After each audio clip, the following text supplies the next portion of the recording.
Hello, good afternoon. It's Sunday, so we're doing the World War I stream. We're about done. I think we have 4 or 5 more episodes left, and then on to the next war, I suppose. What's going on, MC and Farty? How are you guys today? Okay. I see Farty's in a good form this morning. 10 cups of coffee will do the trick. No. I'm the first one, man. Yeah, but your cup of coffee is the size of somebody's mug. Yeah, actually, it is. The particular place that I get my coffee from, well, today anyway, they affectionately call it a bucket. Yeah, it's just my first cup of coffee. Holds 32 ounces. Yeah, ever seen a Darwin stubby? 4 liters of beer. Okay, let's start on March 1st, shall we?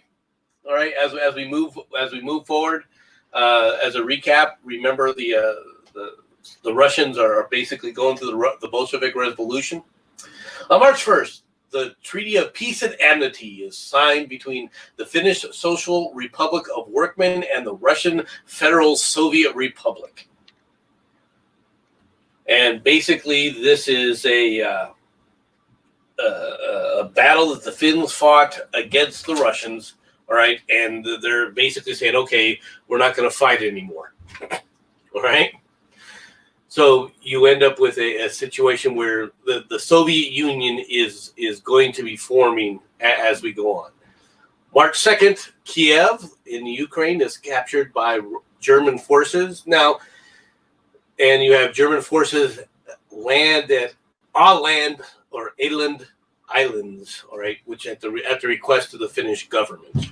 Okay, so let's talk about what these islands that they're talking about are right here.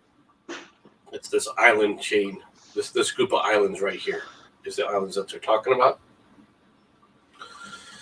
And who landed there? The Germans. Oh, okay, so they want to use it as a staging point.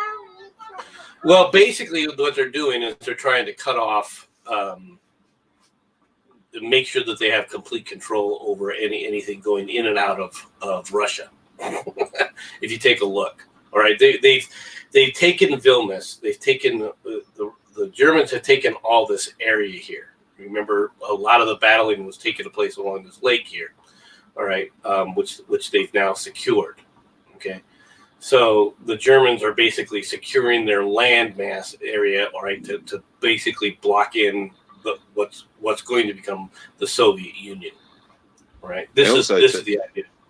And also too, in around that area in Sweden, Finland, and especially those islands there are a lot of sea forts and stuff like that that are totally designed for coastal defence and whatnot. And taking out those islands is basically ensuring that they can skim between the two land masses of Finland and Sweden if they needed to get supplies and whatnot without being hindered by shore batteries.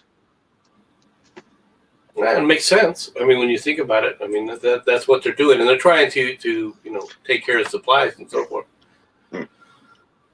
All right, Mashhad, all right, in Persia is occupied by British East Persia Accord. All right, now what they're talking about, if I'm not mistaken, is actually, all right, way over here. This is it's Mashhad, but this is what they're talking about. The British forces basically have come up and they've taken all of this area here. You got to remember the Ottoman Turks, all right, controlled all this area, and then of course all of Iran, all of Persia, all of Saudi Arabia. At the start of this war, all of this was part of the Ottoman Empire. Oh, that's right. Yeah. We set the boundaries after the war, right? Or the British did, more or less. Yeah, and instead of calling them Iraq, Syria, Iran, Saudi Arabia, and all that, we just should have called it Persia, Esso, Chevron, BP, Shell, Amoco, Standard Oil. Is that what you're thinking? Yeah, it would have made life easier. At least they would have known who they were then. All right, and now the official peace treaty is signed between the Bolshevik revolutionaries, right, and the Central Powers, including Bulgaria and Turkey. All right, together with supplementary treaties by the signatories. All right, the German government, it notifies the Swedish government of its occupation of the Ålands. All right, so basically, they are warning the Swedes to we're taking this and it's ours now. you don't have a say so. You agree to this, right? Or else. More to the point, those sea forts and shore batteries on those islands are now ours. So if someone shoots at you, you'll know who it is. Well, pretty much, yeah. The other thing about the other reason why I think the Germans, and there's no real documentation to this, but it makes more sense when you start to take a look at the situation for them. The German high seas fleet, okay, is just sitting in place, okay. And Farty will tell you this. The worst thing, the reason that you see troops being told to do work, right? Make up work or make up whatever comes to mind, something like busy work just to keep people busy, is because when troops aren't doing something, all right, their morale begins to sap. All right, their morale begins to deteriorate. Their discipline begins to deteriorate. All right, and the high seas fleet is suffering from this because they're constantly bottled up. They're not doing anything. All right, and so I think the German high command wanted to at least give them something. Give the Navy something to do that it couldn't do on its own. All right, I mean, give it some kind of work. All right. Even if it's just busy work, give it something to do that they can say, look, we're still in the war. Keep your morale up. Keep working toward this. Yeah, it prevents them from morale and discipline from breaking down. You got mutinies, desertion, drunkenness, drunken disorderliness, things like that. And then also, too, back in the day, you still had this imperialistic kind of, the Navy is supposed to be this grand, element. But they're sitting around doing nothing because, well, that gives them the impression that the leaders don't have the faith in them. So if you give them something to do and say, right, this is a very important operation and all this kind of stuff, it bolsters their spirits and basically makes them feel useful and that they're not, in fact, as useless as what they're actually being used as. Well, they were being used as a preventative tool, and from that standpoint, it was okay. But they never were able to get to where they wanted to be, which was to basically dominate the waves. Oh, is there a way up and around Finland and Norway? Is there a passage through the ice through there? Not from the Baltic. Oh, okay. I was going to say. You mean through here? Oh, you're right. Yeah. Bam, you run right into land. Okay. I didn't see that part. You see, you had it cut off. You got to go out into like the North Sea and then up around the top of Norway, Sweden, and all that kind of stuff, and then you run into Russia in the Arctic. Now, but even here, they've been running into problems because if you remember the previous one of our previous episodes, we talked about Denmark, right, and how Denmark wasn't living up to its commitments with Germany to keep the British from launching attacks through these straits. Mm-hmm. Well, right? Yeah, and going through that choke point right there, you're just asking for the Royal Navy to attack you. Well, they never should have been able to even get through this area. All right, all of this was supposed to have been secured by the Danes to at least give the Germans warning, and the British just came right on down and frickin', with a basically a small destroyer fleet, right, and a raid and attacked, and got away. Was that ineptitude on the part of Denmark, or was that looking the other way? More resistance than anything else. Quiet resistance. I think it's more the idea of we don't like the Germans, and therefore we're just going to look the other way. Yeah. No, we saw them. We're sorry. Our communications were down. Yeah, these doggone radios, they just don't work in the cold. Yeah, the runner's motorcycle got a flat tire, and then we couldn't find another car, and the engine was broken down. Some nun pissed off with the bloody carburetor, and you know. So Narva in Estonia is occupied. Once again, this is this area here, right? That the Germans are. Germany is still occupying territory here, and the war is starting to wind down. Well, they're not really okay. Here's Navarro, as a matter of fact. What they're doing at this point, to be honest, is they're consolidating where they're putting their troops. There's not really a lot of battling going on here. They're just walking in and taking it.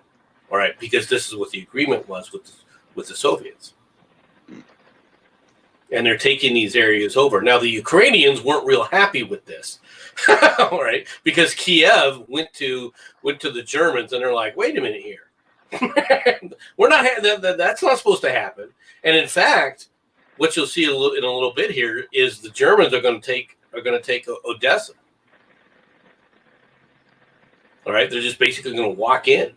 So one of the major seaports for the Russian Navy is basically turned over, all right, to the Germans. It's the traditional home of the Black Sea Fleet. So I get the Russians are in turmoil. They're trying to set up a new communist government. Are they still actively in civil war? I'm not sure. Yeah, they're still having. Well, okay, it isn't a civil war the way we look at it, right? Really, what you have is a series of uprisings more than anything else. The red-white civil war was really more after World War I. All right, where at least it consolidated to some degree. The elements consolidated it to an extent. All right, but overall, what you're seeing is different elements of the previous government trying to fight the Bolsheviks. Okay, so my point would be they're looking inward instead of outward, but still giving up.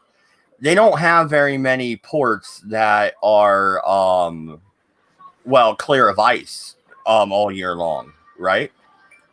That's correct. Yeah, like they still have that problem even into the modern era, don't they? Yeah. Except for on the West Coast, yeah. Yeah, Vladivostok does ice up. There's what was the other one just further down from that? In the Pacific. Vladivostok is isn't that the most southern Pacific holding that they have? No, there's another one they had south, which was the whole point of the Sino-Japanese or the Russo-Japanese. Oh, you're talking about Port Arthur, but Port Arthur. That's the one. That's the one. That's real close. But that's real close to Vladivostok. It's what? I mean, it's pretty much almost in the same ballpark area. Well, isn't St. Petersburg along the coast? Isn't that a port as well? St. Petersburg's right here. Yeah, so that's in the Baltic. Yeah, that does freeze up every now and then.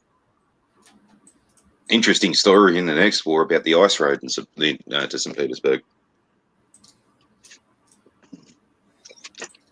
But yeah, here's Vladivostok and Port Arthur. I think it's like right here.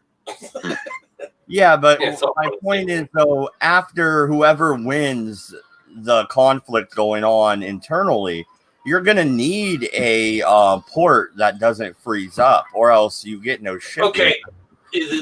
But you got to understand who these people are. They don't think of themselves as Russians. Okay? They think of themselves as communists. This is the first step in the worldwide communist revolution. They're not looking at this from a nationalistic standpoint and what's good for the nation. And that's something you got to be concerned, which is one of the reasons why they signed away as much as they possibly could, all right, just to get the Germans off their ass because they wanted to consolidate power.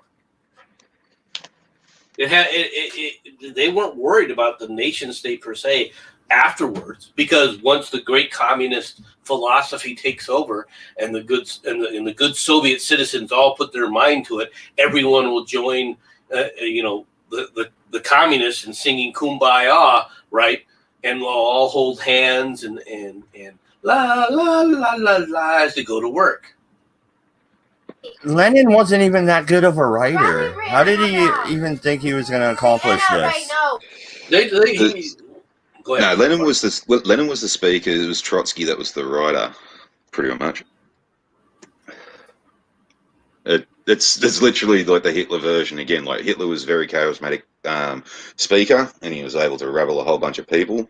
Whereas like Lenin, same thing there. He was a very charismatic speaker, and he got into everybody's ear, and with the help of a lot of what do they call them, brown shirt groups and stuff like that, where they beat a lot of people into submission, pretty much. But it was mainly Trotsky that was the one that made up all the ideas. Right, and you end up with Stalin as the person, the chief executor of those ideas. Yeah, and then he turns and kills his mentors, pretty much, right?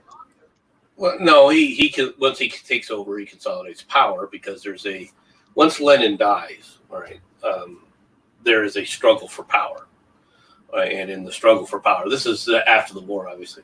In the struggle for power, okay, those that fail, all right, are basically purged. Well, one of the people who gets purged, of course, is Trotsky, who runs for his life in Mexico, where Stalin sends his goons to hunt him down and kill him. But that's pretty. Wait, how did some Russian fucking spies sneak into Mexico? Quite easily back in those days. It's Mexico. Do you really think they didn't notice big ass white dudes drinking a lot of vodka? Okay, are they Russian or the Americans? Do we care? They're gringos anyway. What do they care? Yeah, did the Mexicans really have a beef with the Russians? I mean, like back in these days, you could travel as a white person to most places in the world and be pretty much fine. They wouldn't have. I mean, to be honest, if they're willing to spend money, who cares? Yeah. Right? And what's Trotsky doing? Let's be honest. Trotsky is still trying to spread the communist ideals of worldwide, communism. Well, do you think the authorities really cared to have a rabble-rouser like Trotsky in their midst?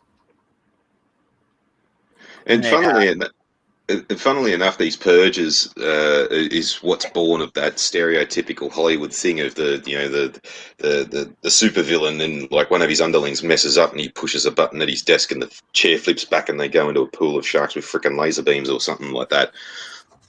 This is where they got that idea from.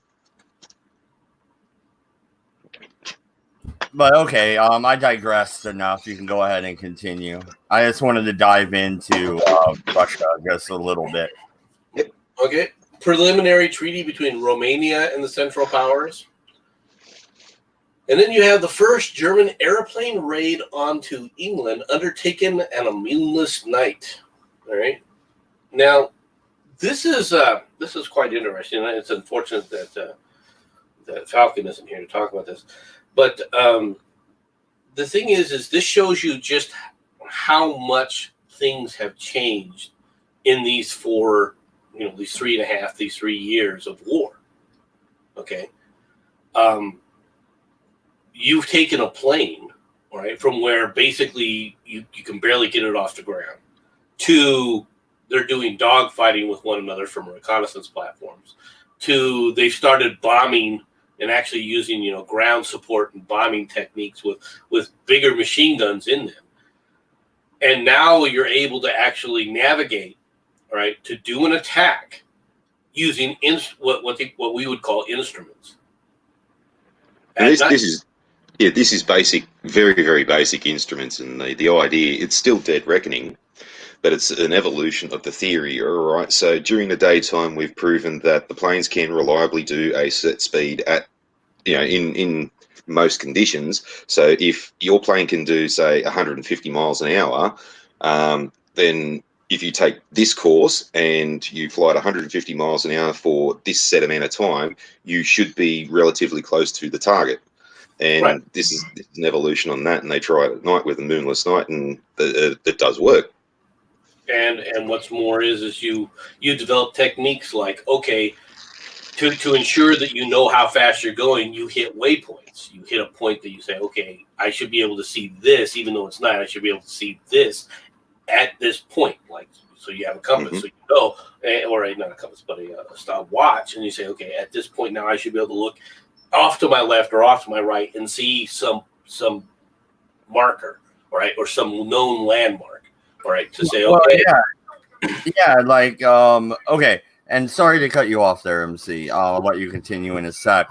But since this was the first one of its kind, that means England wasn't ready. So London's lit up like a giant torch in the night, right? Absolutely. Pretty much, yeah. Yeah.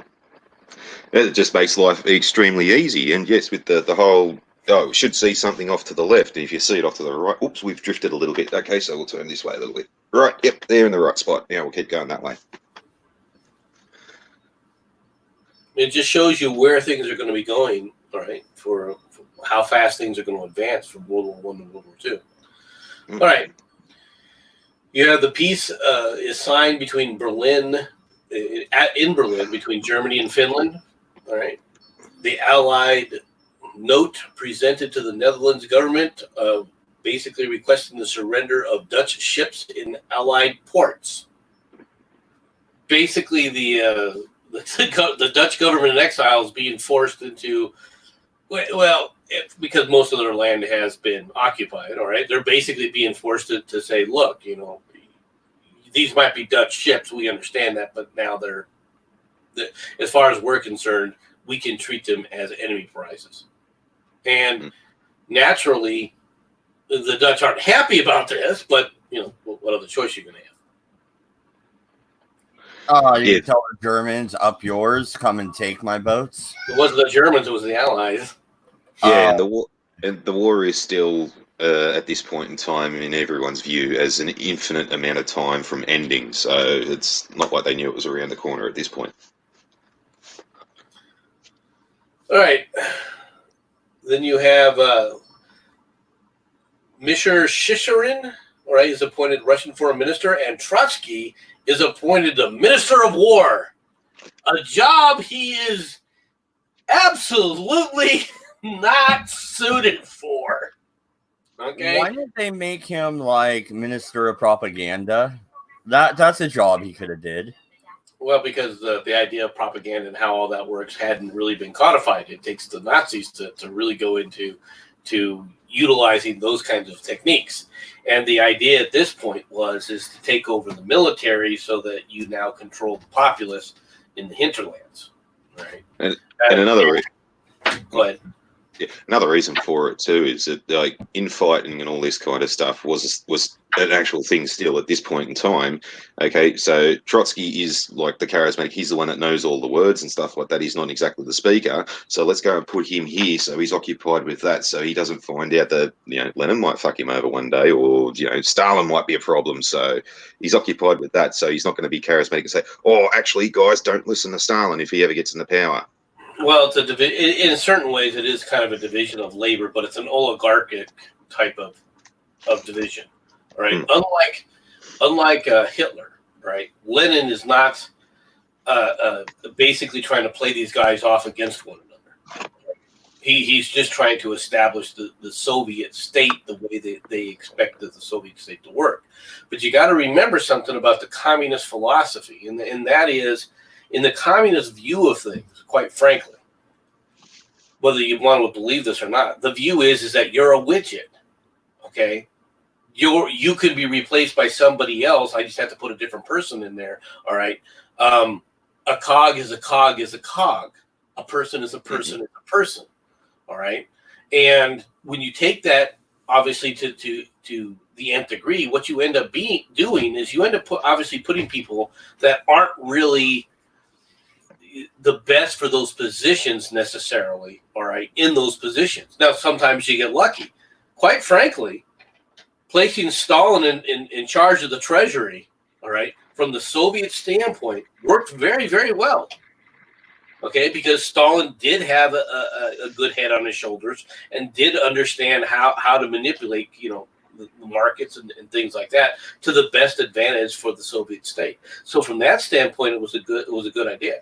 Now, some of the other decisions that were made under that were, absolutely heinous and actually fall apart. But you got to understand that the way they're looking at this, they're like, Lenin is putting people that are his personal trusted people in positions of importance. And obviously, Minister of War, the guy in charge of all the military, he's going to put his most trusted ally in charge of the military, and that's Trotsky. And an inherent thing with the way that the communists work like that, you do look back at history and all this kind of thing, and you can just imagine they'll just go, right, where's this bloke? Oh, we purged him months ago. Oh, fuck, we should have done that. We really need him now. Oh, well, bugger it. Who's the next lot? Who's the next best person? Oh yeah. Now, and it becomes an interesting dynamic when you're dealing with that. But we'll get into that at a later date. All right. On March 9th, the British forces advanced to Hut, or I don't know how you actually pronounce it. Hit. All right. The Treaty of Peace is signed between Romania and Bolshevik Russia. This is really the end of the battles, all right, that Romania has fought. Romania has survived. That's really the upshot of this, is that Romania survives as a nation state, rather than being subsumed by the Austrians and the Austro-Hungarian Empire, rather than being subsumed by the Russians. All right, they remain an independent state, or the Turks. They remain an independent state. March 10th, the British hospital ship Guildford Castle is attacked by German submarine in the Bristol Channel, but reaches port. Now, you got to question just what they're trying to do here. Okay, the Bristol Channel is it over here, I believe? Right here? I think so, yeah. What in the hell are the subs doing? And the other question I have is why are the ships sailing like this into the Bristol Channel rather than right up here to Southampton? Has it become that dangerous?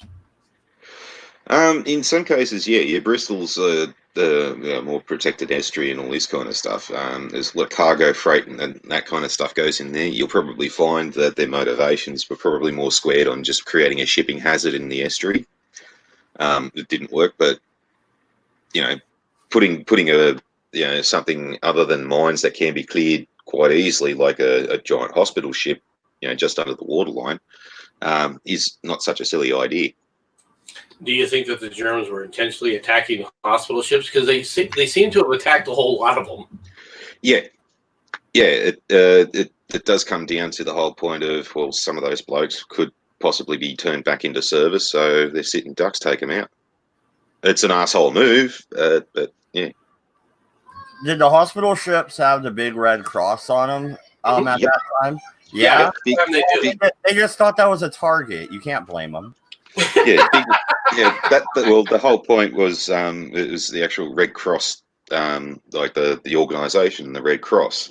They're supposed to have, in times of war, freedom of movement, and we're not supposed to be seen as combatants and all this kind of stuff. So, you had Red Cross packages going over to prisoner of war camps and things like that. You're supposed to have Red Cross representatives, and in the Middle East, Red Crescent representatives. Yeah.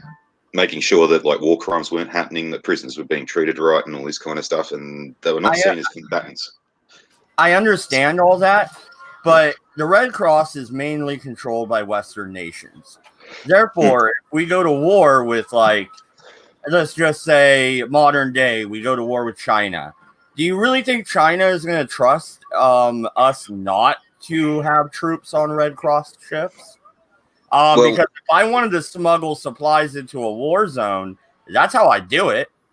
Well, it'd be silly to to have the fantasy that the Chinese would not attack a hospital ship, even though back in those, is that same as back in those days? They are big white ships with big red crosses on them. They're there to stand out, so you cannot mistake them for a naval vessel or something like that. It's mainly the reason why your naval vessels are typically grey.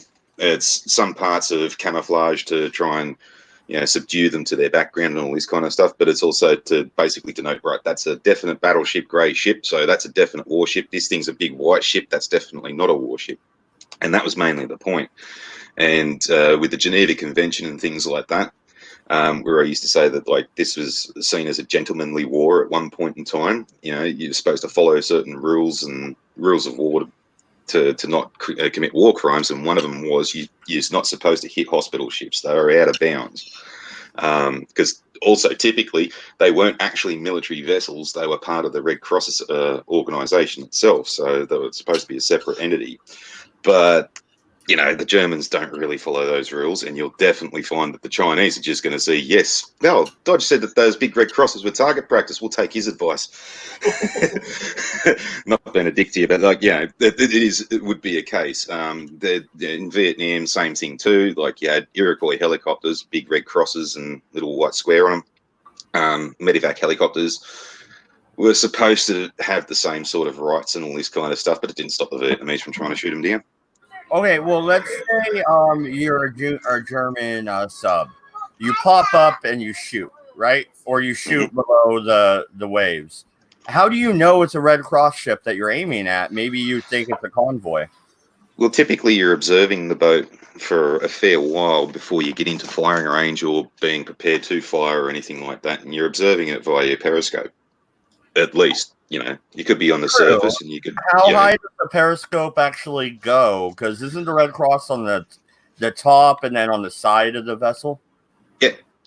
Yeah. Well, typically with a submarine back in those days, because of unguided torpedoes and all this kind of stuff, you had to time your attack and all this, make your own lead. And the best way to actually hit one of these ships is get it broadside. So you would be looking at the full broadside of this ship for a fair amount of time. Okay, good point. I guess I'm out of defenses for the Germans. I'm pretty sure they were doing it on purpose. Well, to say that they can't make a mistake, all right, in these kind of conditions. I mean, mistakes can be made. The problem is it gets to the point where we've talked about, what is it, 8 or 9 hospital ships being hit. There's one thing to say you hit 1 or 2, all right. It's another thing when it looks like you're hitting more than just 1 or 2. They're just sinking anything and everything that's out there in the ocean. And also, granted too, there's a couple of those 8 or 9 ships, like the Britannic, for example, that hit a mine in the Mediterranean. That was just bad luck. I thought it was a disgruntled sea bass with laser beams. Well, that didn't help. That came up and took out all the survivors, except for that nurse that survived the Titanic and the Olympic. Actually, no, that was her fault. Sorry, that's right. She was just bad luck. All right. March 11th, you have the first Allied Maritime Transport Council, and this is basically a council with now basically the Americans added. Mm-hmm. Right. Erzurum is retaken by British forces. This is Erzurum. All right. This shows you just how successful actually the Russians were, because the Russians took all this area and this territory here, right, all the way down. Now this territory is now being down here is all being taken by the British forces slowly. Okay, as the British forces also push through here, but the Turks are regaining their territory, and they're basically going to push all the way over into Armenia. The Greeks, whose side were they on again? Or did they sit this one out? No, they were on the side of the Allies after the Allies invaded them and said, look, you're on our side. Congratulations. Well, then why aren't the Greeks trying to take Istanbul? Well, they're in a 3-way sort of power struggle at the moment. You got the Remainers, the stay outers, and then you got the neutrals. And we basically bullied all 3 into just, no, you pick a side. But they couldn't organise a fart in a whirlwind at the moment. Okay. Yeah, no, and I dropped out, but I caught the other problem that the Greeks are having, right? While it would be nice to use the Greeks against the Turks because of the natural animosity, the reality is that the Turkish border with the Austrians is being heavily pressed. The Austrians are not just ignoring Turkey or ignoring Greece, all right? So there's a number of skirmishes and border fighting. You got to remember, this is where the Serbs basically ran to Greece, all right, after they were kicked out of Serbia. So the government in exile, with as many troops as they can, are basically fighting the Austrians from the soil of Greece. Yeah, it seems like by land the Greeks could challenge Istanbul and put pressure on Turkey and make them pull from the other front. That way the British could hold on to those territories that were already seized. Okay, let's talk about this for a moment, because that's not exactly accurate. Remember, here's Greece, okay? Here's Bulgaria, okay? Bulgaria is making their own rules, and they're part of the Central Powers. So if Greece even attempted, all right, to make a push along these lines, Bulgaria would use this to basically trap them here, and then it's over if you do a coordinated effort against the Turks. How strong was the Bulgarian military at that point? Because I know nowadays they're not really that formidable.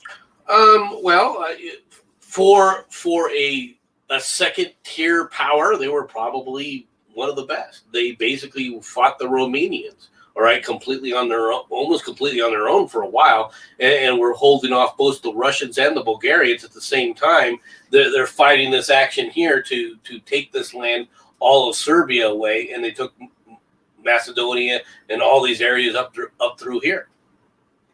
At this point in time, because they are backed by the Central Powers, they are a fairly decent, pretty decent force. It's only later on, when they became a Russian state and all this kind of communist state, and the Cold War and all this, and then the fall of the Cold War, that they've been left to their own devices. Now they've got to make their own, full military force and all this. You got to think about this: the Bulgarians, all right, in many ways, the Bulgarians were actually a much more reliable ally to the Germans than the Austro-Hungarian Empire, because they fought a lot better, and they were used to fighting wars and winning. They had a lot of experience because they had just recently won their independence from the Ottoman Turks. Okay, that makes sense. All right. Okay. General Evescu, the Romanian premier and foreign minister, resigns. All right, that's as a result of obviously the treaties. And then Odessa is occupied by the German forces once again. All right, Odessa, right here.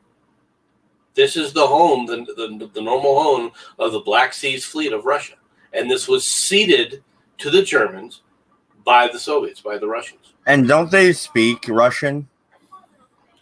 No, that you're talking about the Crimea that's down here. Oh, okay, all right.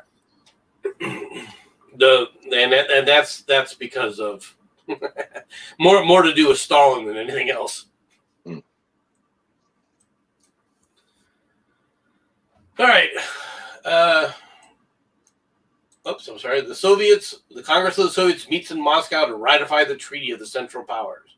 The German government. Now, what's happening here is, you have peace treaty. It's all been declared. What are the Germans doing? The Germans now, they're seizing these areas, but they're not like Odessa and Estonia and all these other areas. They're seizing these areas, but they're not having to fight for them. Okay, they're able to move in because the peace has been declared.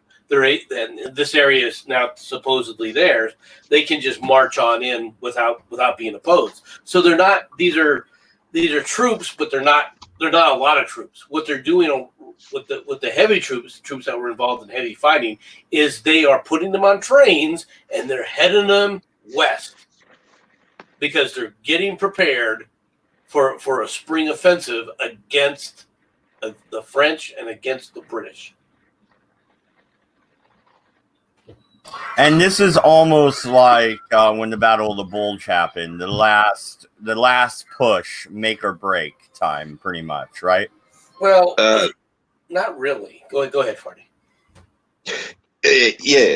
Well, the difference is, yes, the Germans in World War II and the Battle of the Bulge are on the back foot, whereas in this case, like I mentioned earlier, is that the war at this point is still seeming like it's going to continue on infinitely. They don't know that in a few more months that basically everything will collapse for the Germans and the Central Powers and all this. So this is basically right. We've got more men. Let's go and kick these blokes out of Europe. That was the attitude. Yeah, the forces involved, the intensity that's going to be coming up is much higher than what you're dealing with like the Battle of the Bulge. The Battle of the Bulge was like a last gasp. Okay, this is not really a last gasp. This is we're doing what they're looking at as this is our final push for victory.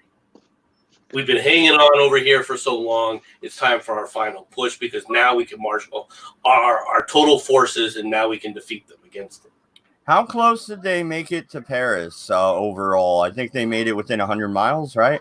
They made it within about 60, between 50 and 60 miles. So a large howitzer could have hit Paris. Oh, we'll talk about that. We're going to talk about that a little bit later. Yeah, in a few months, yes, the sort of major last stand, like the last ditch pushes will happen, and this is coming up to like very, very close to the armistice, and it'll be just a race for a land grab, but that won't happen for another couple of months. The German government proclaims itself the protectorate of independent Kurland. And then Hamadan in West Persia is evacuated by the Russian forces. This is also part of the agreement. This removes all Russians from the Ottoman Turkish territory. Nikolaev is captured by the German forces. The Entente, you can say this word, I get. Entente. The Entente governments issue a note refusing to recognize the Russia-German peace treaty. Now, basically, what this did is this is setting up so that the Entente, all right, do not recognize the Soviet Union.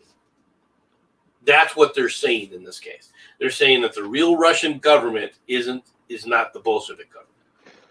Well, this is also because the Entente, which is the Allies, pretty much have already got an agreement with Tsar Nicholas that everything that he lost during this war was going to be given back to him. And at this point in time, there is still the possibility of the Russian aristocracy coming back. This communism thing might just be just a fleeting thing, and when the war is over, things might go back to normal. So this is the attitude that we had at the time, that no, we've got this agreement with the Russians, not the communists, and when the war is over, we will give the Russians back what the Russians lost. And this is also an agreement that we've got with a lot of other countries as well. Same with France. Like, if we beat the Germans, we'll give all the France back to France, and Alsace and other things like that. So we're just basically stating, yes, we're still going to keep up with that agreement, not knowing that the Russian Empire isn't going to exist after this. The Dutch government accepts with reservation the Allied terms of use of Dutch shipping in the United States and Entente ports. Allied blockade committee is formed. And then the spring offensives begin. What you have now is the Battle of the Somme, or German Operation Michael, all right, with the Battle of St. Quentin. Now, these battles are right here, right along here. The first part of the battles were right along this area, all right, and then they're going to expand, but you can see where the pushes are going to begin. All right. Where did they use the American troops to fill in the line? All around the line, pretty much. They just mixed us in, or are we entire units? At this point in time, for the most part, we are being as units replacing French lines here in this area. All right, where we're put in temporarily, and you will read that comes into play here, and we'll be coming back and forth to this map so that people can see this. But this is a huge advance. At the Germans at the beginning of this battle massed 6,600 artillery pieces to the British 2,000 artillery pieces, and they open up with a massive bombardment. All right, which basically silences most of the British guns, and then they come screaming across this area using the stormtrooper tactics that they've perfected in several of the areas, and it is highly effective initially. They advance close to 10 miles in some areas in the first day. And this is the kind of thing that we were trying to prepare the Americans for before we actually put yous on the front line. Where I mentioned before, like, it's one thing to just, get a bunch of troops and give them a bunch of guns and throw them on the front line. It's another thing once they start getting shelled and counterattacked and all this. And this is basically what we were worried about. And we really didn't want you guys to go the same way the French did and just, pile cannon fodder in front of them. We really wanted just to know what you were doing before, like, you came across this kind of stuff. Yeah, but Americans have their own way of looking at how they do things. Good, bad, or indifferent. Well, that's true too, but we did try to prepare you. It did its job, believe it or not. It did for the most part wet the Americans and prevent some of the things that happened later on. Yeah, frying pan fire. The passage of the Jordan by British forces, and basically they go past the Jordan River. Destroyer action in the North Sea between the Allied and German flotillas. Now, this was this was kind of a spoiling attack, wasn't it? I think on both sides, where basically both sides were trying to do a raid and they ran into one another. Yeah, pretty much. They're just floating along. One saw each other, like they both saw each other and went, free XP. Yeah, what the British were thinking is that this is going to be the start of Jutland 2, right? But it was, the Germans. This was just more of a spoiling raid by the Germans. The high seas fleet really, it's not doing anything. It really isn't. Right. No, it is more of an action of like the British did press an attack and the Germans just went, oh, well, shoot some rounds and run away. The British, for all intents and purposes, the British seized Dutch ships in British ports, and the Americans seized the Dutch ships in American ports. The term requisitioned is kind of a euphemism here. Okay, that 10-mile push, though, did they actually make it beyond the trenches, or are there trenches? Oh, yeah. Yeah, in fact, they've not only made it beyond the trenches, they're actually pushing forward into the territory that they had initially, when they were creating the Hindenburg Line. They are well back in retaking that territory that they had lost. They are well beyond the British trench lines at this point, but they have a problem, and that is when they were pulling back to the trench lines. One of the things that they did is they destroyed bridges, they destroyed roads, all right, to prevent the British from any kind of follow-up attack. Well, now they're running into that same problem. All right, they don't have bridges, they don't have roads, so they can't logistically move. After they get the initial 10 miles, then it becomes a rolling battle where everything starts to bog down. This is another little interesting thing where people are starting to see new tactics and all this kind of stuff. That Aussie bloke that I kept mentioning a few episodes ago, where he was having limited attacks, only 1,500 meters or so, and then pausing, reconsolidating his forces, and then pushing again, and then reconsolidating, and then pushing again. The Germans still really haven't learnt that lesson yet. And you do have these massive pushes, and they do get effectively stopped by the effectiveness of their supply line. So once you get a certain distance, you still need to feed and water your troops and supply them with ammunition, and there's only a certain distance they can go before they literally have to stop because they can't go any further. And this is exactly what they met with there. Okay. All right, go ahead and continue, because the fact that they made it past the lines is good, but now they have to dig a new trench line pretty much, right? Well, they hope to continue to move. The problem is, of course, is following up the attacks with logistics. All right. And there's only so much you can do with captured supplies. You also got to remember what they're running through is not. I mean, this is spring. What happens in the spring? Yeah, it's all mud. It's like a bog. It's going to become that way very quickly. Yes. All right. So now in Romania, you have a new Romanian premier and a new foreign minister selected, and then you have Paris begins getting shelled by the long-range Paris gun. This thing.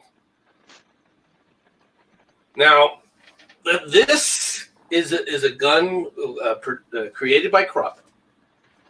And they are 75 miles away, and they are shelling Paris with it. If you ever see any video of this thing firing, it is incredible. All right, that this thing could fire anything.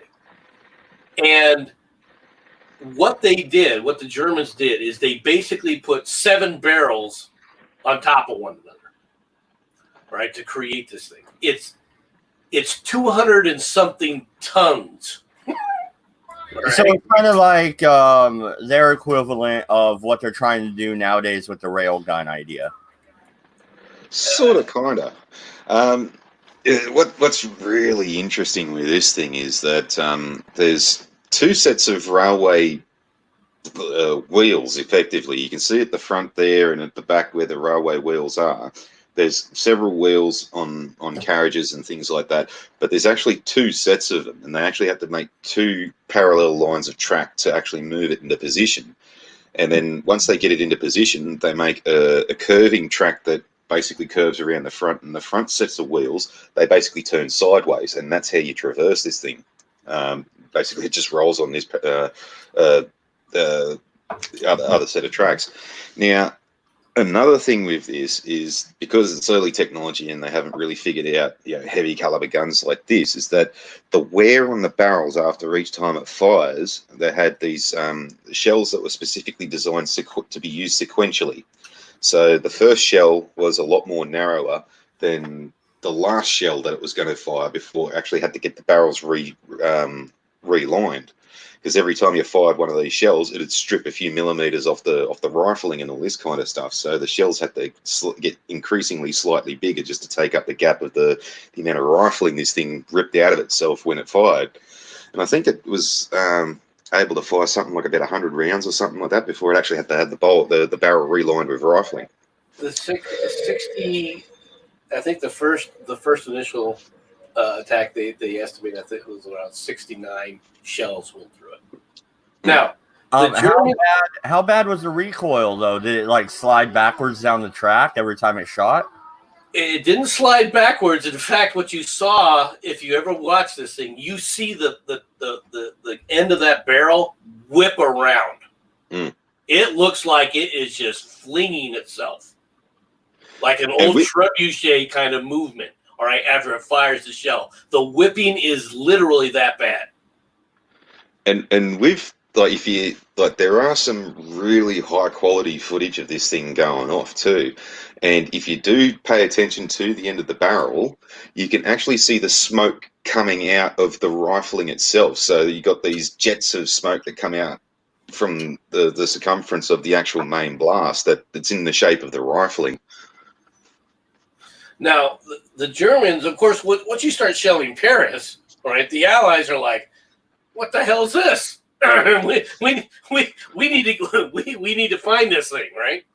Well, the Germans weren't stupid, and what they did is they had a whole artillery unit around them that would also fire, all right, around the same time this thing was firing, so that the Allies could never pinpoint where this gun was. And that also brings in basically this thing's downfall, because they did try again this kind of idea in World War II with rail guns or railway guns and things of that nature, and even the atomic Annie, which was a 250 millimeter atomic shell capable artillery piece that was similarly moved on. It was on a thing itself, and it had to have trucks put underneath each end to move it, and then you had to disassemble it and reassemble it on site. And this basically is aerial warfare. These guns, just like battleships, were basically negated by aerial warfare because they were so cumbersome. They took so much time to put into place. They were very, very difficult to hide. And once they were seen, they were basically just fair game for anything that was up in the air. And on top of that too, the Germans did take this into consideration in World War II, whereas every time they deployed one of these railway guns, they did have to deploy large amounts of artillery to protect it from ground attack. They had to deploy large amounts of anti-aircraft equipment to protect it from aerial attack, and all of these had to be supported by large amounts of infantry to make sure that, this gun could be kept safe. And the amount of resources that you need to put in just to protect one of these things made them rather unfeasible by the end of it. The other thing that's quite interesting about this is the people who are operating the gun are not the army. This is actually being operated by the German Navy, the Kriegsmarine. Right, and the reason for that is because the gun itself is based on the type of guns from battleships, and therefore they felt that the Kriegsmarine would better understand how to operate the weapon systems. And that's not really a foreign idea too, because remember in every time we basically mention the tanks, the British tanks, is that they were using naval tertiary type weapons, and it was the Navy that was teaching the guys firing these cannons in the tanks the naval artillery type things, and the tanks were seen as land ships, and so the Land Ship Committee was attached to the Navy. So the land artillery being utilised by naval staff was not really a foreign concept at this point. Well, I think that they were the only ones who could really, deal with all the issues involved in this. Because now what they ended up doing is, like I said, they fired 69 shells out of it. All right, they then sent the barrel off to be rebored, and it actually went from a 202 millimeter to a 238 millimeter when it came back. All right, so the shells were even bigger. And they estimate out of the total number of shells that fell on Paris, all right, that was fired from this thing, there was 303 shells totally fired from this. Now, one more thing that's quite interesting that I think is quite interesting is they used a different type of fuse on these shells, and it was kind of a dual type of fusing system. And it was so good at this point that literally none of the shells failed to explode that this gun fired.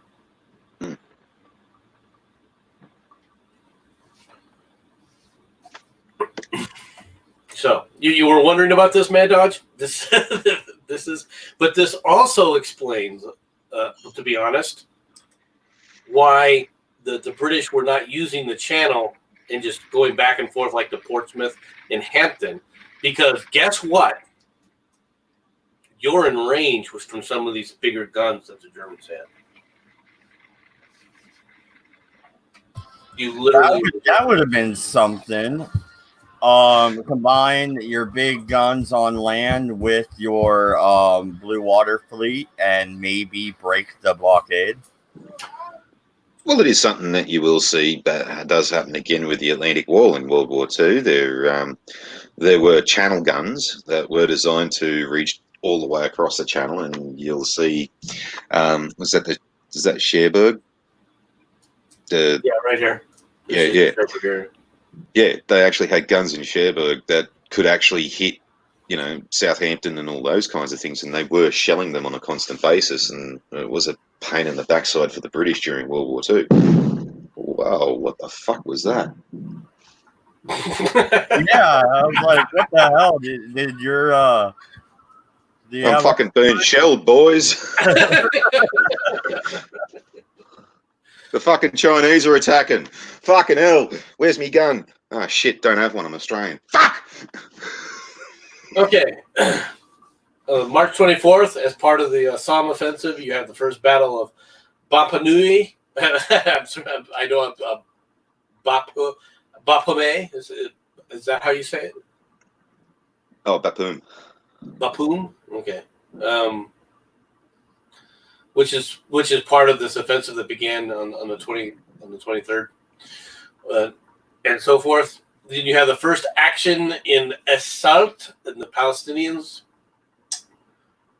The Battle of Noyon, right? Noyon is taken by the German forces. Right? The German airship raid on Naples, all right, from the Dalmatian court. So let's take a look at the map. And let's go. Is this the map? No. Yeah, well, you can use this one. I guess it doesn't matter which one you use. What you have is Naples, all right, is right here. And they actually launch a raid across this area here and then back again. So yeah, I thought they were giving up on the airship idea. It was too easy to shoot down. Well, not when you're dealing with Italians. Right, and if you do it at night, they can't see it. You got to remember, like Farty was saying earlier, these airships had one advantage at this point in time, which is they could literally fly higher than the airplanes necessary to shoot them down. Mm-hmm. So if you did a night raid, you could sit up there and easily come across the coast here, hit Naples, and then come back. Another beauty of the airships too is that, the hydrogen, and if they're lucky enough to have helium, keeps you aloft for as long as you want. And propulsion-wise, it's similar to how you fly in space. You only need little puffs of, momentum, and puffs of force, and that momentum will travel you a fair distance. So where you needed constant forward momentum with with a fixed wing aircraft, you only needed to run your engines for a few minutes, then you can coast for a good deal of time, and then turn your engines back on, and you could stay aloft for a great deal of time with an airship. They even tried doing this with the civilian sort of market, like with the R101 and the R102, which is the first vestige of long-range aerial travel, especially in a civilian world. They were basically the 747 of the early 1900s, and they could go from Britain to Africa in one go. There's a lot of downsides to having airships. They mainly like to blow up or crash, but there's also a lot of advantages to them. No, at that time, I mean, the technology was changing, but they had not become obsolete by any stretch at this point. I mean, you got to remember the Hindenburg, right, sailed in the 1930s. Okay, so they were still advancing in that technology as well. Okay, so it hadn't been determined yet that what would dominate the air was going to be the aeroplane. Well, that's a brilliant point there, because you have the Hindenburg that could go from Berlin to New York, and around about the same time, you've got the Spirit of St. Louis battling to get from New York to Britain or to Ireland. And what's more is the Hindenburg is traveling against the prevailing winds. Mm-hmm. The Spirit of St. Louis was traveling with the prevailing winds. Actually, I saw a documentary on why the Hindenburg went down, and it wasn't sabotage or anything. There was actually a bracket that broke and sparked and caused the fires. So it was really, if they did proper maintenance, the day before they took off, they were rushing in, and there was a storm, and it was hard to dock it at those weird docking things they had. So it stressed the joints in the very top. And when they did the maintenance check, they didn't notice. But anyway, go ahead and continue. I just thought that was interesting. Well, I mean, there's a lot of theories between it. And the movie showing a guy with a bomb and blowing it up. I mean, there's a lot of theories, but the reality is nobody knows exactly what happened. Aside from obviously there was a spark in the leaking and the leaking hydrogen, and it went up.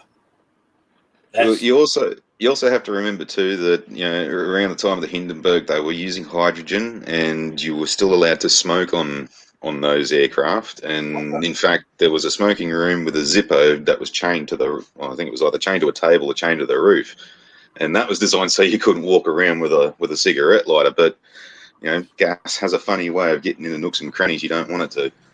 Well, hydrogen is a dangerous. I mean, people think that they talk about putting hydrogen in cars and things like that, and it's like, you guys don't understand hydrogen. I mean, hydrogen is an extraordinarily difficult molecule to deal with. All right, in and of itself. All right, it's very small. It's damn near impossible to contain unless you liquefy it, and liquefying air and those techniques that we take for granted today didn't exist. They were just those techniques were just starting to be explored at this time frame. So, all right, let me get back to this again. Albert Schalness and Roh is taken by the German forces as part of the push. All right, the action of the Khan of Baghdadi in the Mesopotamia, all right, against the royal forces. If I'm not mistaken, that is over in this area here, right? Where's Baghdadi at? Baghdadi.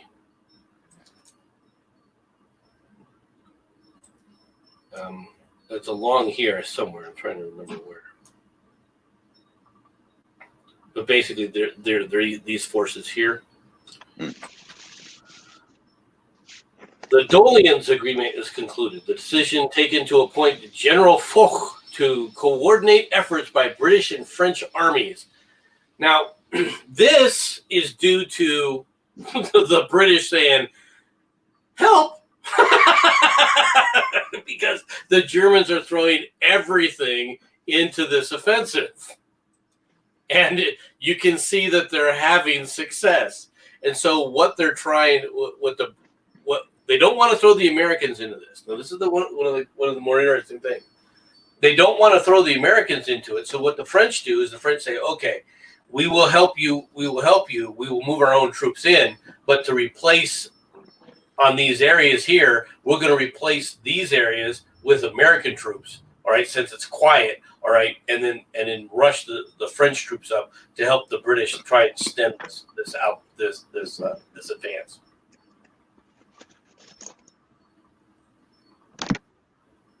Okay. The Battle of Rossières in the Somme takes place. Montier is taken by the Germans, and then you have the first German attack on Amman in Palestine. And if we go back over to Urso, Amman is right here. Now, what's the importance of this? Well, the importance of this is you see that the British forces now, they've taken all of this and they've taken Jerusalem, right? And now they're taking Amman. All right, the British are now taking Amman. There was an idea that the Lawrence of Arabia, all right, was going to move down and take them on and steal it away from the British. All right, the reality though is, even though I think that Sir Lawrence wanted that to happen, he could not get the Arabs to agree to the attack. all right, and coordinate the attack after they had taken Damascus. They basically took Damascus, and then they sat and argued over the spoils within Damascus rather than continue to press the Ottoman Turks here. There are also issues cropping up too, because remember, T.E. Lawrence had brought together a bunch of Arab tribes and things like that who had typically been infighting for hundreds of years and whatnot. And once they'd taken Damascus, there was lots of questions of who was actually going to get successive parts of the next series of operations and things like that. And a lot of infighting and a lot of disagreements happened over that. And that's part of what took up a lot of time. All right. You have the first battle of, what do you call this? Eris? Yeah. All right. Now this is once again we're talking about the offensive here. Eris is right here. All right. You've seen that the offensive, while it's made a lot of progress. You know, here's Actor and so forth. It's made a lot of progress through here. All right. They're not actually able to just waltz right through this area here. All right. They're not having total success because the idea was punch a hole here, run to the sea. You've trapped the British here and divided them from the French lines. That's what this intent was. Too bad they couldn't have tried to use the fourth and outmaneuver Bell and try and just flank them and do it that way. I don't know why they always aim directly for the middle of the line at the strongest point. Robert E. Lee did the same stupid shit. This is not the strong point of the line, though. Okay, this is a joint in the line between the British and the French forces. What you're doing, well, what they were trying to do here is basically all those forces up the top there, you're enclosing them in a small area and limiting their freedom of movement and all this, and that way you can try and dictate the flow of battle. The other alternative to this too is you run the risk of making a push directly between a pair of strong forces, and then basically now you've got a three-flank position. So you've got strong forces on the front, strong up the top, strong forces down the bottom, which are already sitting on your flanks. And right, then, but if you disrupt this here, one of the things you got to remember, if this push would have been successful and they had made it here, for example, let's say the Germans had been able to push open this line here and reached it. Now the British are in a bad way. Yep. Because logistically they can't supply this fast enough. No, that's what they were banking on. Unfortunately, what stifled them is, as we mentioned before, is that their own supply lines and things stifled their movements. The German supply lines, Well, yeah, blowing up the bridges and whatnot. right. And of course, once these battles start taking place, the troops, after, once you start marching, you got to look, this is 100 kilometers, right? From here to here, the total depth of these operations is about, 50 kilometers. Do you think they would have retreated back to England through Calais? That's almost their only option. It would have been very, very difficult to even do something like that. Yeah, not at this point too. And the British do have control of the channel and all this. So the closer you get to water, pretty much, the closer you're getting into the ability of the British to just park battleships off the coast and shell the Germans. And right. now this is a danger.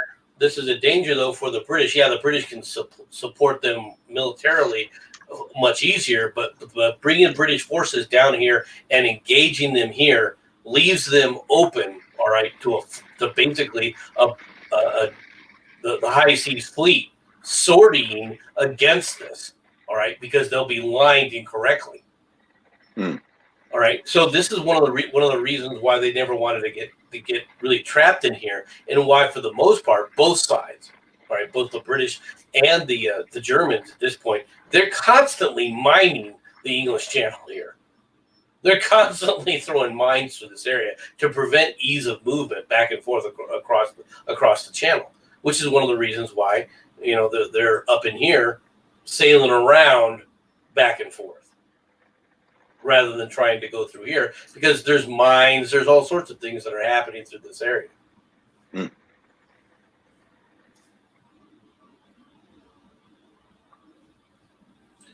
All right.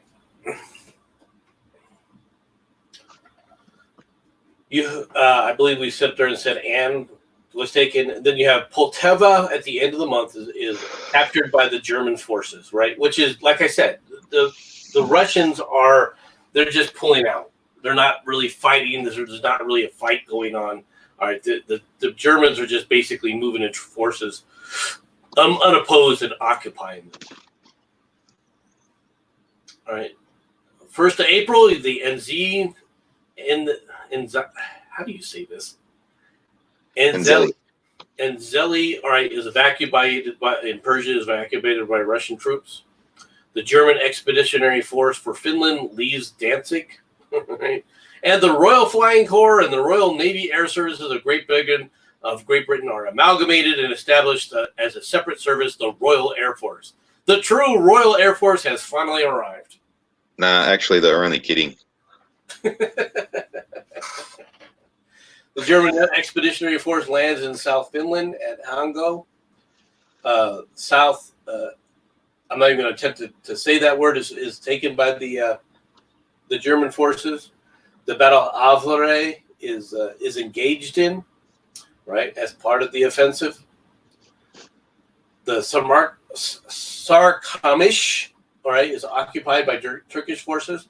The British submarines at Helsford are destroyed to avoid capture.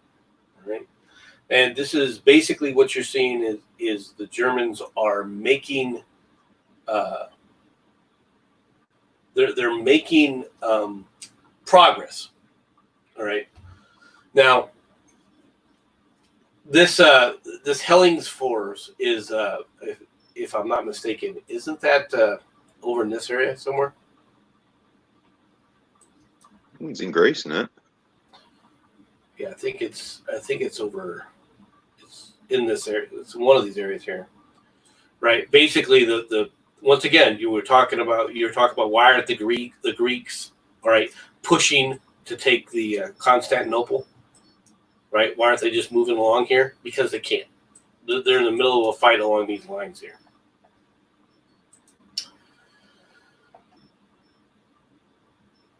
The Battle of Ancre, I assume that's Ancre. Ancre, okay.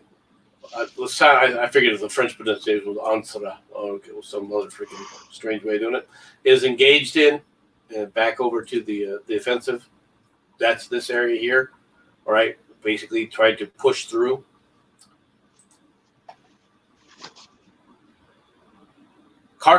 Japanese and British Marines land at Vladivostok. And Vladivostok is right over here. Basically, this is going to turn into a fight later on with the Bolsheviks. All right, but basically they're taking and they're seizing the ports from the Russians. All right, because the big fear that the Allies had was that the Bolsheviks would, after they finished consolidating, would join the Germans. Now, you can say that that's kind of a silly way of looking at it, but was it really? All right, a defeated enemy. They had. You got to remember, Lenin arrived in Russia on a German train. All right, he was. Many people were thinking that Lenin was really little more than a puppet of the Kaiser. So they're trying to prevent the Soviets from joining the Russians. All right, and of course they're in the middle of trying to consolidate. Well, that and the Japanese wanted those ports because that puts them on the mainland and a better way to fight their real enemy, China. They've hated China for years, like centuries. Yep, and what we didn't know at the time was that the Japanese are all gung-ho to come and join us and do this with Russia, but we didn't realise that they were going to continue and cause the crisis in Siam, which caused the the Japanese-Chinese wars before the prelude up to World War II and the Japanese expansionism and all this. This is basically where that started, and we kind of helped them in do that. Well, what you're going to see is after the war, you end up with the seizing of the Korean Peninsula, right, by Japan. All right, and then you see a series of incidents, right, through Manchuria as they take basically this whole area for all intents and purposes. All right, before they begin their assaults down here. And you want to talk about false flags? That was absolutely a false flag. No one actually attacked the Japanese, but they just said, "Yep, we got attacked, so we're invading." Yeah, well, yeah, there are real false flags that do happen in history, but that's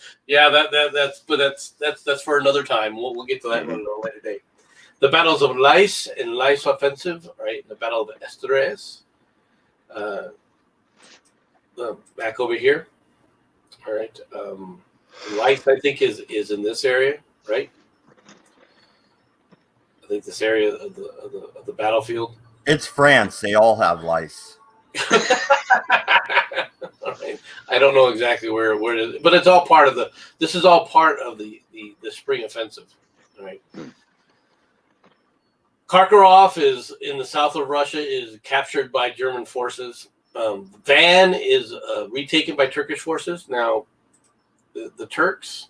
Is this when the Armenian genocide starts to really kick off? The Armenian genocide really kicks off after World War I, but this is Van. All right, and this is what I want to point out to is Russia had seized all this area. They had made a huge advance, and they were very successful. And now they're basically just walking away, and the Turks are reoccupying these areas. And anybody that worked with the Russians, such as the Armenians, are going to be looked upon as as the enemy. No. Remember, Anna Kasparian said it didn't happen. So she's better than us, and she's right. All right. Kharkov is captured by the German forces. Once again, this is all still part of the Russians reconsolidating. Now remember, who's the Minister of War? Trotsky, right? All right. He's basically just ceding these areas, all right, because he doesn't care to the Germans. And if it wasn't for dumbasses like our President Wilson, okay, Russia would not have been in a position after World War II to do much of anything. We saved the Soviet Union, and people tend to forget this because of our machinations and so forth. Count Mirbach is appointed the German ambassador of Moscow, and the National Council of the Moldavian Republic passes an act to unionize, to become a union, right, or basically a client state of Romania. The Battle of Messines is Messines, right? This is also part of the Spring Offensive. Messines. Yeah, but isn't Moldova like a tiny little mountainous country, right? Moldavian is over here. Right here. Yeah, I thought it was just a tiny little mountainous country, like. Right. But what? Okay, it was all right. But now, what has happened here is Moldavians have decided they don't want to be part of the Soviet Union, so they basically join Romania. Oh, okay. So that's why politically that is kind of a big deal. Well, and it also they're not part of the Russians, and they're not part of the Germans, which, remember, the Germans have seized all this area. So the Moldavians are looking at this going, well, okay, we're going to be a client state to somebody. Who should it be? Well, they side with the Romanians. Now, the Romanians, however, you got to remember, the Romanians were not They were not the allies of the Germans. Okay, they were the allies. They were fighting with the Bulgarians, right? Who were the allies of the Central Power. So in some ways, it's kind of a ballsy move because, like I said, the Germans have seized all this territory. This is all German now. So Moldavia basically saying, okay, we're going to join the Romanians, is basically saying we're not going to be part of the Soviets and we're not going to be part of the Germans either. It's an interesting power play on their part. Okay, because I just wanted to bring that up because I have heard of that country before. I think I was watching something on castles, and there's a castle there or some shit, but I thought it was like a nothing country, like just mountains and shit. Well, it's pretty mountainous. But I wouldn't say that those are nothing countries necessarily. Monrovia, Liberia, is bombarded by German submarine. Basically, the Germans are trying to say, look, we're still here in Africa. We can still do things. And then you have the third Military Service Act passed by the British Parliament. All right, the military age is raised to 50 and conscription extended to Ireland. And this causes a huge problem, both internally and externally, because of the division in Ireland itself. Anybody that basically gets conscripted and doesn't try to, chuck a hippie from the 60s and fuck off to Canada, they're basically seen by the rest of the Irish as being traitors to the Irish Republic and all this kind of stuff. And then they're trying to get, like, the Protestants and all that kind of stuff in, or the Catholics, sorry. And they're just flatly refusing. So, yeah, there's a lot of people that end up being conscripted and subsequently arrested because they tried to get out of conscription, and it just doesn't work well for the British. It's going to lead to the Irish uprising, right? Mm. Hey guys, do you have an answer for Goatman here? He's looking for that video about the cannon firing. Oh, hang on a tick. It's called the Paris gun. Goatman.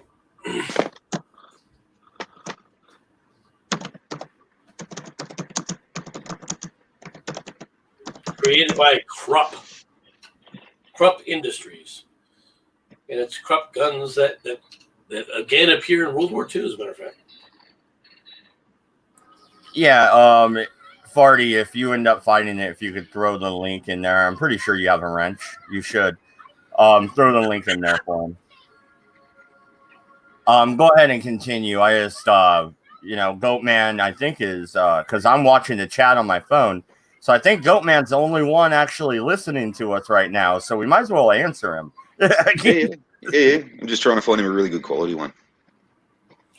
Okay, you have the settlement between Germany and Turkey is ratified in Berlin, and the agreement is reached between Italy and the Yugoslavia on the Pact of Rome. Basically, this is an agreement between the Italians and the Serbs, okay, as to what's going to be Serbian when they win the war versus what Italy's claims are. It's the extension of the Italian claims, and this pact is basically done away with, all right, at the Treaty of Versailles, which leads to a lot of animosity in Italy, all right, because they feel that there was territory that was agreed for them from the Pact of Rome that does not sit up there and go to them.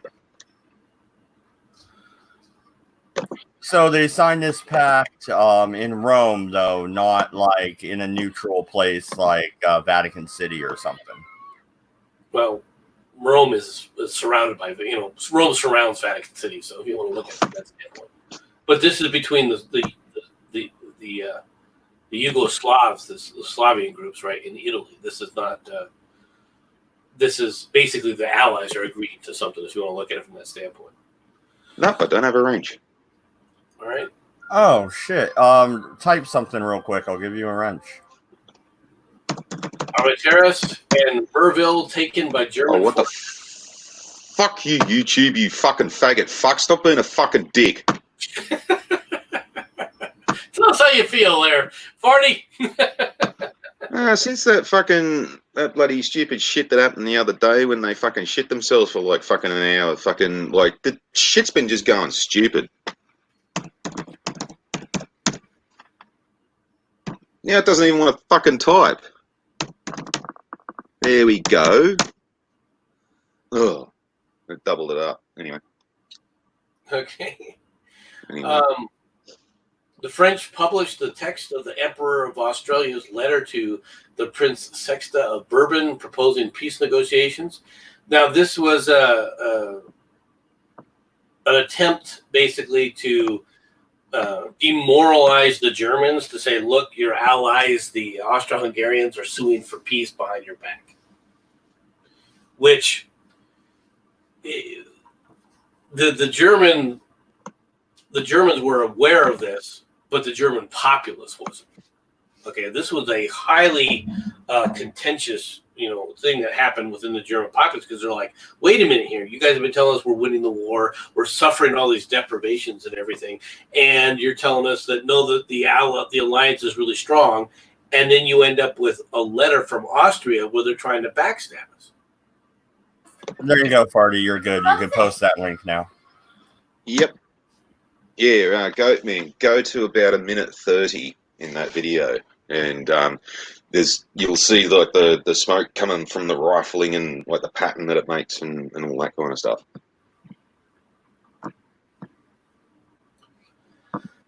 All right, 12th of April, you have the Battle of Hazelbrook and Lice. All right. Is that still along the Western Front right there? Yeah, that's still part of still part of this offensive here. Now they're basically concentrated in this area and down in here.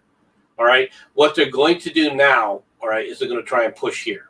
All right, that's what they're going to do. They're going to try another offensive through here. All right, and the reason for this, all right, was an attempt to. They've assumed that the British have weakened their forces here, so they're going to try and push it straight across, and this is a failure for a variety of reasons, but we'll get to that in a minute. The last airship raid over England, in which casualties were inflicted, takes place. Field Marshal Sir Douglas Haig issues order of the day to the British Army in France on the serious situations. Our backs are to the wall because the Hun is at the gate. Now, it was a rallying cry. You have the Battle of Bailleul, all right, in Lice. It takes place. The Hellingsfords in Finland is captured by German forces. The Finnish government announced that all German troops landed in Finland have been dispatched at their request. Basically, the Russians have kind of backstabbed the Finns, which is not a big surprise. All right, and then told the Germans they could have all of Finland. The United Diets of the Baltic provinces adopt a resolution to form themselves into a separate state within the German Empire. The Baltic states being, go back over here, we'll get to the Baltic states, these states right here. They're basically becoming puppet states of Germany. They are agreeing to become puppet states of the German Republic.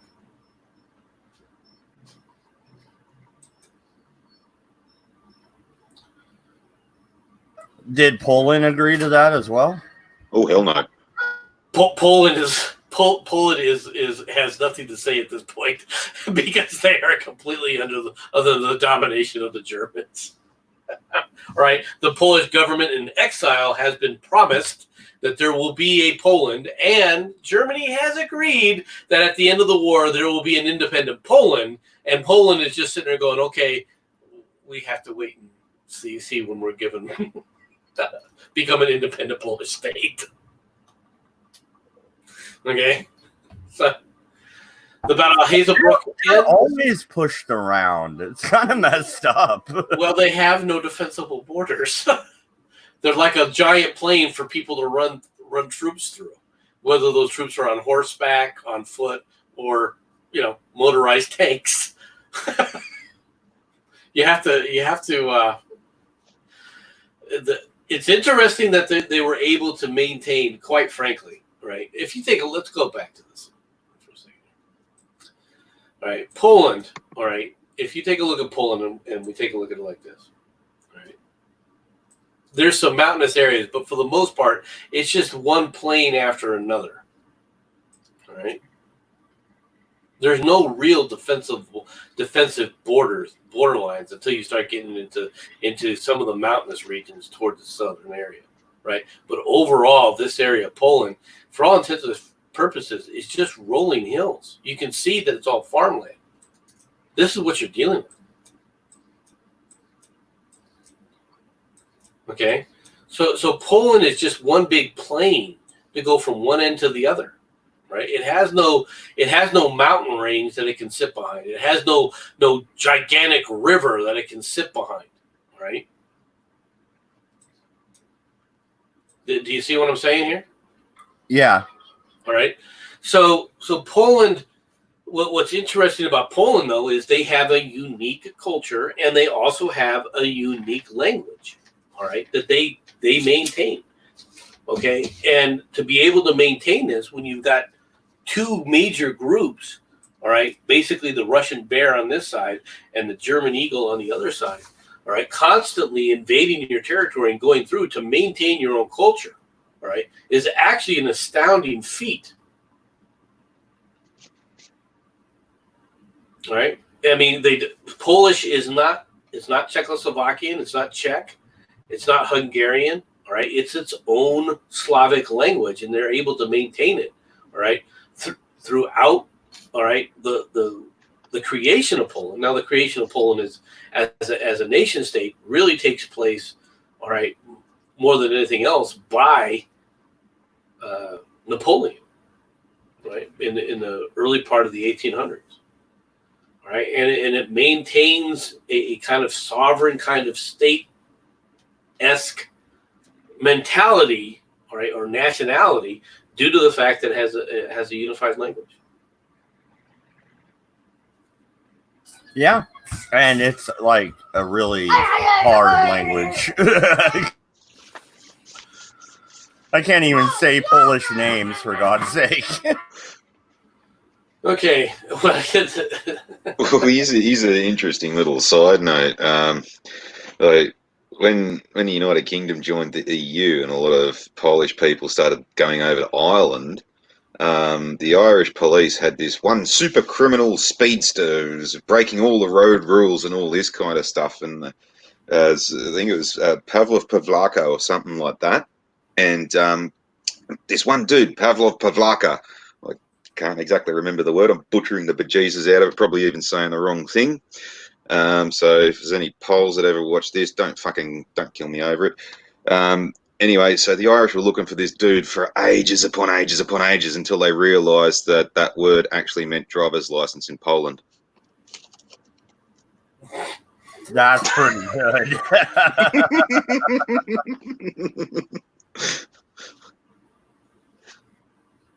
Yeah, they were just booking a dozen different Polish guys, just thinking that was what their name was. All right, go ahead and see. Okay. You have the Battle of Hazelbrook-Ends, Bailleul-Ends, the raid by British naval forces in the Kattegat. This is what we were talking about before, up in this area. This is the Kattegat area right up here. I guess I should go back to this. Right. This was where the Danes were supposed to be warning the German forces that they were coming, and the Danes, kind of forgot. Right. The Baton is in Georgia is taken by the Turkish forces. Count Caesarin of the Austro-Hungarian Foreign Ministry resigns. Passchendaele is now reoccupied by the German forces. And remember, several 100,000 people have died over this one little piece of land already. And Passchendaele is it here or is it down here? Yeah, no, it's right here. It's right here. This is all part of this Wipers offensive. The Germans, like I said, they initially tried to push through here, which was fairly successful to a point, and then it ran out of steam, and then they pushed through here. Okay. Now what they're going to do is what the French have been doing is they've been replacing French troops along this area here, right, with American troops. And then the Germans are going to push through here.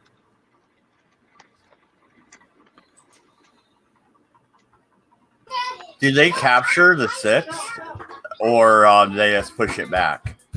They basically they reoccupied the city of Passchendaele, right? But November 6th is basically was the British taking it. That's why it's being referenced here. The Ukrainian government issues a protest against the Union of Basaraba and Romania, basically saying, "Hey, Romania, what the hell are you guys doing? You guys are Moldavian is not supposed to be part of Romania. It's supposed to be part of the Ukraine." The first battle of Kemmel Ridge, the first battle of Kemmelberg, right? Then you have Baron succeeds Count Cizerin as the Austro-Hungarian foreign minister, and Dr. Winky, I said Winky, I'm sorry, Weckerl, I'm not trying to butcher your name, all right, resigns as the Hungarian prime minister. The Battle of Bethune continues, right? And then the third military act comes into operation in Great Britain. Now, this was a huge call-up, wasn't it? Yeah. Yeah, this is the acting of that previous thing where they expanded the conscription to Ireland and people up to the age of 50, because they're basically running out of young people. And so now they're just grabbing everybody to throw into the meat grinder. Pretty much. The German forces enter the Crimeans. The first battle of the Kemmel Ridge ends. Lord Derby, the Secretary of State of War for Great Britain, resigns. The Viscount Milner appointed as Secretary of War in Great Britain. Viscount Montano, right, the Japanese Foreign Minister for Foreign Affairs, resigns. The Trans-Caucasian Council decide to declare independence. All right, now this is, I'm not even sure what the Trans-Caucasian Council is, aside from, I think, it's around the Caucasus where, like, you know, Ukraine, it's around the Black Sea where it borders on between, you know, white Anglo-Saxons or, you know, Caucasians in Europe, and then, like, yeah, the Turks and Arabs. It's this area trying to declare its independence from both the Germans, which are seizing the areas here, and the Soviets, correct? Yeah, yeah. And, yeah, it's the border between, like, you know, Europeans and the Arabs and the Turks. Right. And so what the Germans have basically been doing, they've just been marching more or less unopposed all the way through here, and now have entered the Crimean Peninsula. This is the Crimean Peninsula right here. Right. And so basically the Ukrainians are trying to establish an independent state, right? But it's not. It's doomed. In the long run, it's doomed. Okay. Yeah, the Caucasus is, like, you know, it comes from the term Caucasian, where it's like you got the white meets sort of Central Asia, and it's old-timey terms before, like, you know, Arabs and Middle Easterns were recognized, because you got, like, basically you had the Europeans, then you had the Turks, and then you had, like, Afghanistan, India, and, like, into Asia type deal thing. So it's that region. Now, you end up with Baron Gatto is appointed the Japanese foreign minister. A blocking raid of British light naval forces in Ostland and the Zeebrugge, which is up here, correct? In this area here. I think the Zeebrugge is in this area. Or is it? While you're looking for that, Farty, didn't we do a episode on shell shock and stuff? Goatman's asking if we did. Yeah, we have touched on that, but we haven't gone into it in great depth. It made mention, like, with training up the Americans to prevent them from, being overcome by being constantly shelled and stuff like that, and the effects of being shelled.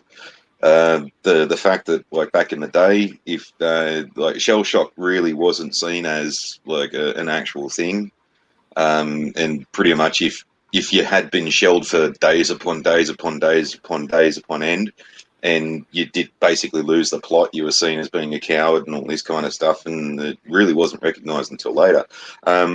That is a very interesting thing, because a lot of the field surgery and stuff like that did leave a lot of horrific injuries, and I reckon we should do an actual special on that and show some pictures, because there were guys that came back with half of their face missing. Like nowadays, we see a lot of people that got scarring and some, missing limbs and whatnot, and it's the medical technology has gotten to the stage where battle damage doesn't really show up as much as what it used to do back in the day, and it is a very interesting thing of like how much the human body can withstand and still survive. So I reckon, we should do an actual special on that and show pictures.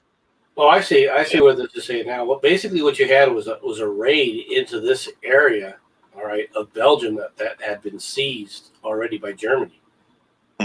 That's where this is the region that battle took place on.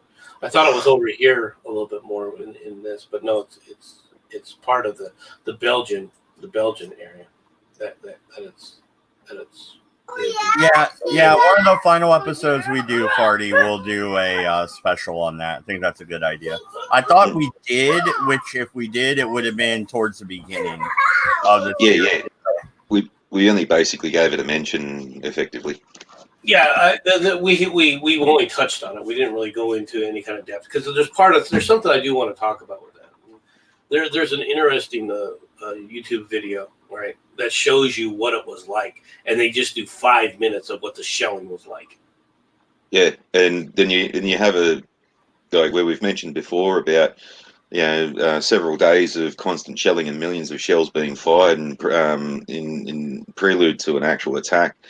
And I have mentioned before, like, being stuck in those trenches, like, you might have survived it, but you're sitting there the whole time going, is the next one going to be me? Is the next one going to be me? Is the next one going to be me? And that goes for days. That will really mess with your head.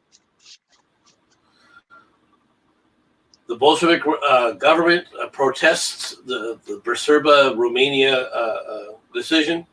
Guatemala, the great Guatemalan nation, declares war on Germany. Right. The actions of Wilmers and Brento take place. Brentno. And then you have the second battle of the Kemmel Ridge. Now, the battle of Kemmel Ridge, right, takes place where they're attacking Americans. This is part of the American line, a unit of Americans that have been placed in this line, right? And it's being assaulted by the Germans. And while the Germans do end up taking the ridge eventually, all right, they're not able to repeat the successes, all right, that have been so obvious at the first part of the spring offensive. Now, I think you'll find, I might be wrong, you'll probably be able to answer this, MC, but isn't that the action where Sergeant York was involved? I do believe it was the action. Sergeant York was involved, and this is where, as part of the consequence, Sergeant York and his squad capture 200, for all intents and purposes, 200 German soldiers, an entire group by himself. It's quite an interesting read. Now, Sergeant York, of course, is he's obviously a hero in America, but he himself was very much a modest individual, right? And he really disliked the attention that he received for his actions intensely, mainly because people wanted to give him things for what he did there. And he was like, what I did was for my country and was necessary. It's not something that I should be being praised for. It's not something you should be giving me, lauding. This is war, right? So he was very much a private individual in that regard.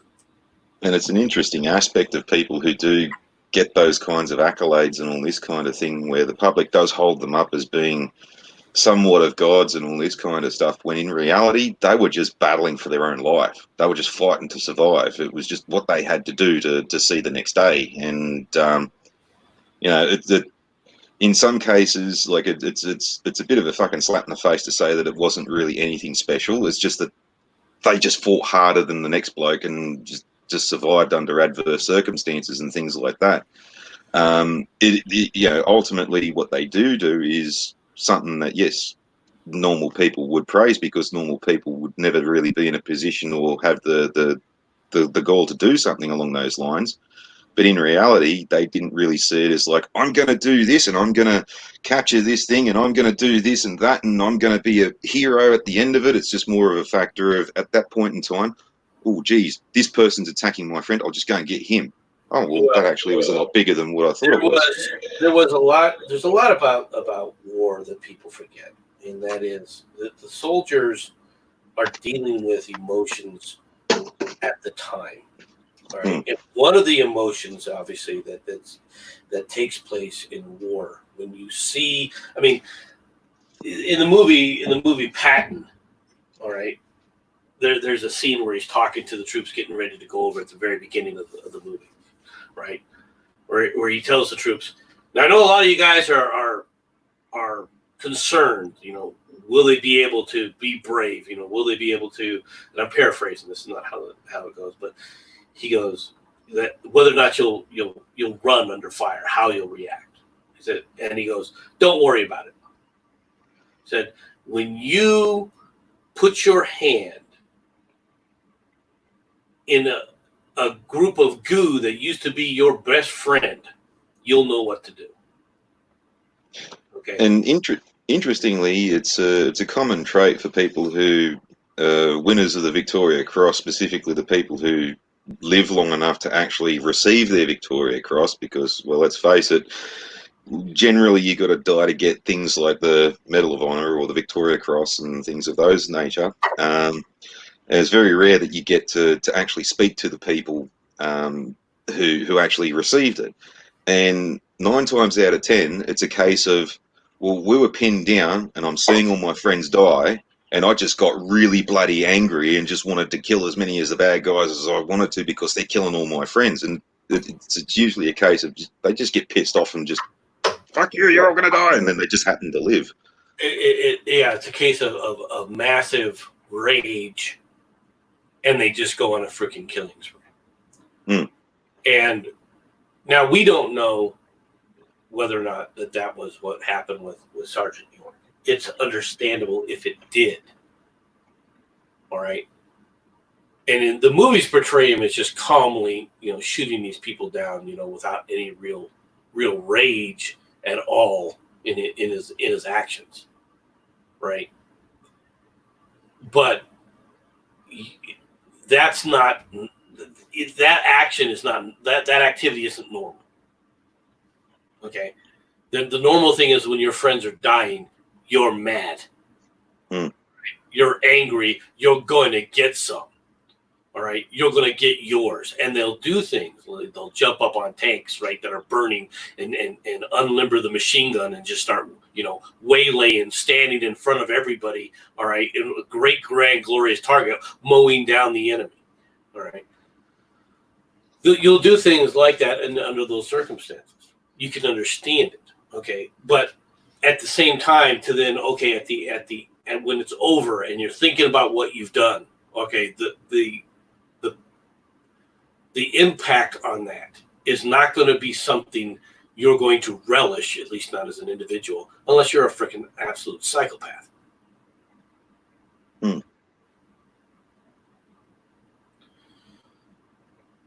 right. Cars in Georgia, the Georgian area is occupied by Turkey.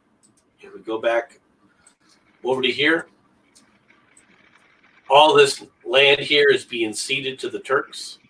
All right, they're reforming what was part of the Turkish Empire, even though they're getting their asses kicked in this area, all right, they're taking this kind of area here. All right. The first contingent of Italian troops arrives at the French Mont. All right. Dr. Weckerlo again is appointed as the Hungarian prime minister, just as after he resigned. The end of the Battle of Scherpenberg, all right, the Battle of Lice ends. The German government establishes a military dictatorship, basically a puppet state in the Ukraine. The Ukraine is now basically a protectorate, more or less, all right, under the German auspices. Now notice, this is under Germany. What isn't it under?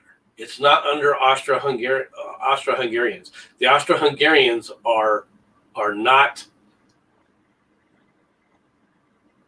able to. They've lost to the point. They've lost so many troops to the point that they're really a sidelight of the Germans. Does that make sense to you? Yeah, they're subservient to the Germans because they're just basically there's no resources left. There's hardly any men left. Not that they're like, technologically advanced from the beginning, and we did mention this right at the beginning. Whilst they did have a massive army, they weren't sort of the most well equipped of the lot, and this is where it's come back to really bite them in the backside. Where, they've run out of steam. But if these places are just getting ceded over, for Austria-Hungary, even if the Axis powers won the war, for them to rebuild and actually get an industry again, they would need places like the Ukraine. Well, sure.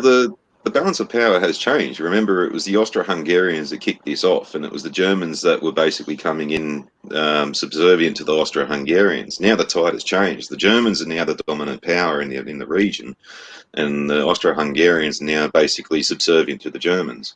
So, effectively, if Austro-Hungary really did want to reign, it's up to the Germans whether they get it or not. I wouldn't say that the Austro-Hungarians were in charge, but they are the ones that they were more of a partner. Now they're basically a servant. They're basically clients. All right. Viborg in Finland is captured by German forces, and the white Russian guards, the white Finnish guards. The second action of Palestine begins, and that ends April. So the Americans have been bloodied at Kemmel Ridge. All right. So the first large-scale American action, more or less, it's not independent action, but because it's more of a defensive type of an action, has taken place, and this is where it's taken place at. Do we have any casualty numbers on the American lines? I'm sure the British lines are high in casualties because the casualties of this are pretty horrific overall. I don't know what the American casualties were in this region, to be honest, in this specific region. So sorry about that. Yeah, no, it's no problem. Yeah, and as I said right at the very beginning, we are starting to wind down. The Germans don't know it yet, but the writing is on the wall, is it not? Well, the Germans kind of know it in a way, right? Because there's upheavals taking place because people are hungry. Okay, the German people are getting hungry, and the problem is that the war. Okay, they beat the Russians. They thought everything was going to be well and good. All right, so the Russians are out of it. They could start to loosen these restrictions, but none of the restrictions necessary to continue the combat are being reduced. And what's more is the noose, all right, is tightening on them. They're still not able to the vaunted high sea fleet hasn't gone anywhere. They're seeing more and more of their troops having to prop up their supposed allies because their allies are, basically ineffective at best, inept at worst. So they're like, okay, you're telling us these things, but we're not seeing it at home. You're telling us something, but we're not seeing it. And they're also trying to build up a lot of very, very minor successes to basically tell the population, hey, look, we are still doing things here, so don't uprise yet. And yeah, it's a battle both on the front lines and internally to try and prevent this whole thing from collapsing pretty much.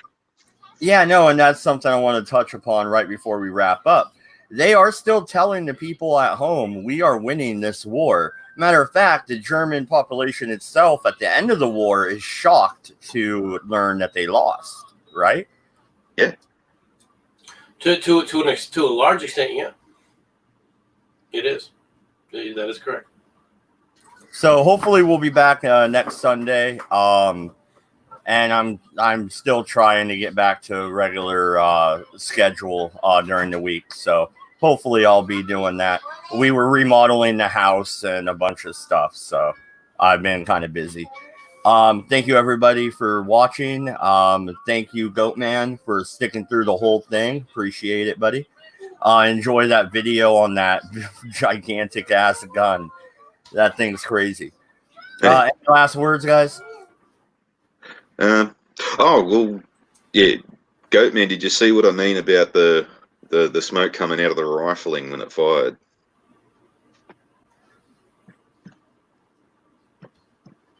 Yeah, it's quite interesting. The crop guns.